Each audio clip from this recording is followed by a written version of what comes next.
আসসালামু আলাইকুম ভিউয়ার্স, আশা করছি সকলেই ভালো আছেন। তো ভিউয়ার্স, বরাবরের মতো আবারও একটি সেকেন্ড হ্যান্ড ট্রাক্টরের রিসেলিং ভিডিও নিয়ে এসেছি আপনাদের মাঝে।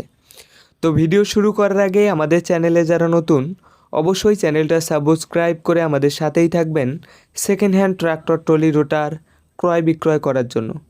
তো আজকের ভিডিওতে থাকছে আপনাদের পছন্দের গাড়ি টাফি 5900 DI গজরাজ মডেলের একটি গাড়ি।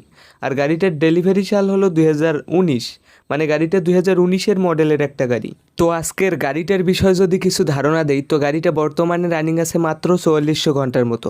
আর গাড়িটার সবগুলা টায়ার হলো রিসোল্ডিং টায়ার, মানে 4টা টায়ারেই হলো রিসোল্ডিং টায়ার। আর গাড়িটার শুধু ক্লাচ প্লেট চেঞ্জ করা হয়, এছাড়া গাড়িটার ইঞ্জিন গিয়ারবক্স কোনো কিছু এখন পর্যন্ত খোলা পড়ে নেই।